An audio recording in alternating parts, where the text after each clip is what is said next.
Hey guys, I'm here with my very own Honda CR250R that I bought recently to race the 2012 Australian 4-day Enduro down in Warragul. It's obviously a second-hand bike, 5 years old, and you can probably see the rear wheels looking pretty funky down there.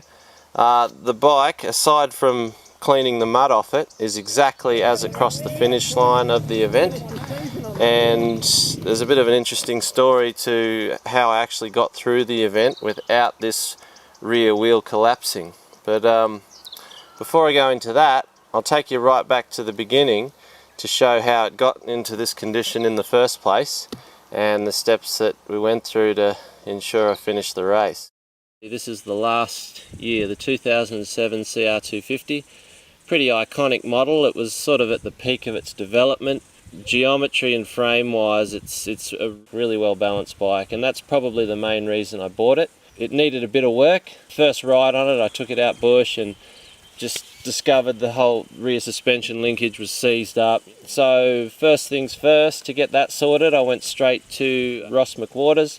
Ross is a guru. He runs McWaters competition developments, and basically there's not much he doesn't know about a dirt bike, and every dirt bike. So it was good to not only have him go through the motions with me on what it needed, but just a general check over. After that, it was straight to Ballard's off-road. You know, Ballard doesn't really need any introduction, and it was cool just to not only get the products that he can supply to the bike, but have him align the bits that were going to suit this thing and what I was trying to do with it. So we started with the seat.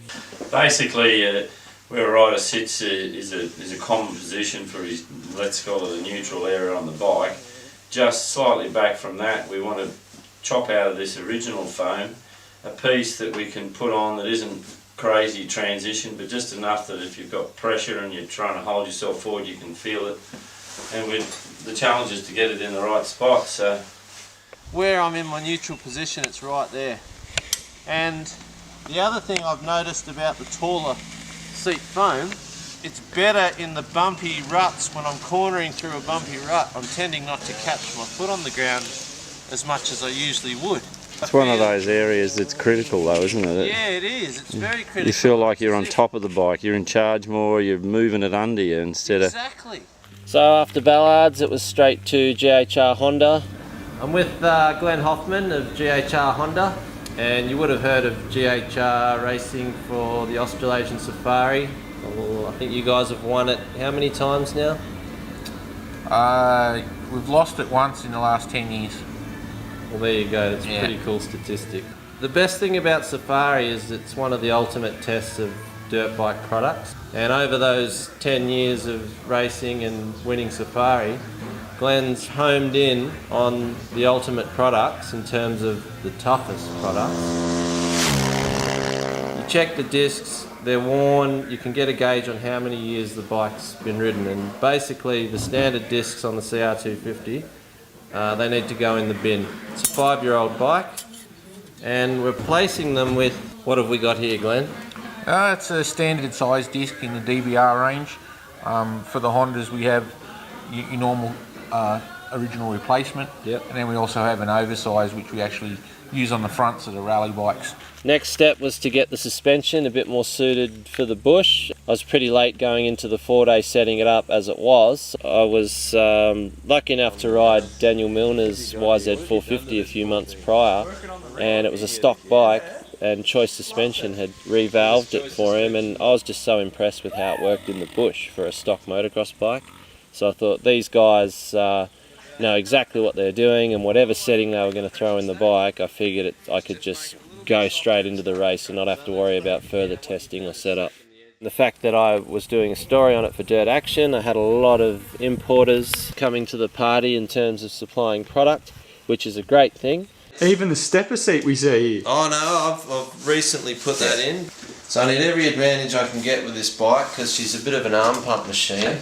I've changed the gearing. I've got the Iron Man sprockets from GHR Honda, along with the dirt bike. These are all GHR Honda products, but it's the dirt bike racing brand that he's selling now. These are just indestructible parts, basically. Ringmaster graphics, so we're going to strip off this junk, The Geico. the Geico, and get the Ringmaster Images kit on there. But first of all, I'm going to put the new plastics on. Polysport plastics. So I've still got a bit of work ahead of me. Yeah, there's a fair bit going on. When's the 4-day start, mate? Next week. What do we prologue on Tuesday? Yeah, so I got a bit of all the tyres here. Pirelli tyres. Can't go wrong with Pirelli tyres. Another one from Ballard's Off-Road, the Lindswood Moose. So running Moose, front and rear. Got to do it, not interested in flat tyres. When you're piecing it together last minute, you're at the mercy of the postal service basically, and it came right down to the wire. Like the day of scrutineering, I was still picking up parts that were coming in, and you know, that's just the nature of how it works. What are we running on day one? Come on, mate. What's it going to be? The Reed replica. The Reed replica on day We're one. running that. The Shift Reed replica. Let's actually just bust it out and have it. As it turned out, everything for the bike came, including parts from Honda, but the most vital parts that didn't show up were the spoke set that I ordered for the rear wheel. Because it's a 5-year-old bike, all the spokes and nipples were seized, so I couldn't really put any tension on them. I was forced to start the event basically with a rear wheel that wasn't ideal going into a 4-day enduro. Only 80% of the spokes and nipples were actually tight. The last 20% were just seized and they had no threads left in them, and some were even spinning in the hub and the rim. So knowing that, throughout the event I spent every spare minute at the time controls just tweaking, and you know, I had a pair of pliers to grab the spoke and try and get more tension on the nipples, and I was basically chasing wheel tension the whole 4 days, getting them tight enough to the point where I could just ignore it in the special test and just ride. But by day 3, because all the mud had covered the whole wheel, I couldn't really see how bad it was and what was actually going on. And then I started to notice on the exeter corners the back end of the bike was just wriggling around, and something wasn't right. It was on the brink of collapsing basically. And by the end of day 3, I was pretty worried about whether or not I'd even finish the race, because we still had about 60 kilometres of trail section out to the final motocross, and whether or not I would even get out to that final motocross was going to depend on coming up with some crazy quick fix. Going back to the race, Jeff, I know you didn't want to freak me out, but what did you honestly think of the back wheel when you saw it? Well, you know, like we were busy doing our own thing and you came along and showed me, and I thought, oh my God, this is the end of it all for Adam, I thought at the time anyway. And you know, the wheel was covered, or the rim was covered with a fair bit of mud, and luckily we couldn't see as bad as it actually is now, because I haven't seen one as bad as this, but it was sort of acting like a cush drive. It was that bad, and I don't know if you got any video of that, but it was pretty bad. Yeah. So that's when I started thinking, how the hell do you fix this? And trying to figure out a way of tightening the spokes was the bottom line, and then having to surround the whole tyre at the same time so that they kept tension was the only way we could sort of do it in the end, really, wasn't it? Yeah, exactly. And this you can see now, whether or not the camera will pick it up, but this is how it finished the final moto.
yourself?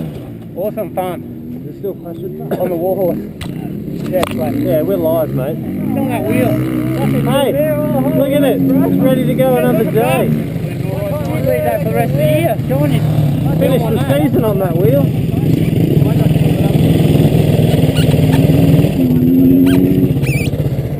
Well done. Once you got it, the best part of the auto. Yeah.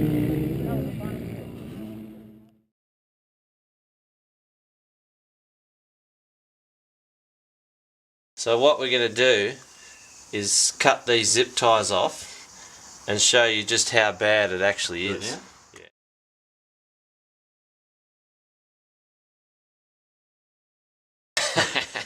So yeah, it's like made quite a difference. this is like almost like a collapsed wheel bearing, or like the axle's not even done up.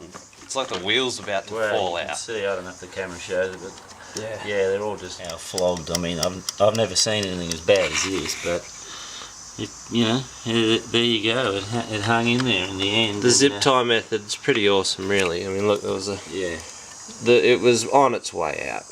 There's no way it would have finished without doing that zip tie method. That's an understatement. Yeah, look at it. It's toast. You can see just how sloppy. Just give it another.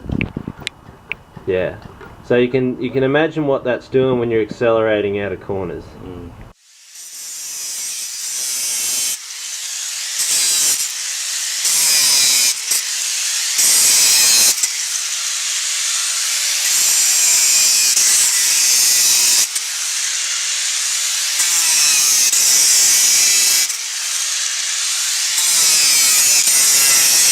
Red SM Pro is, so directly on the other side is where we'll span away from it and just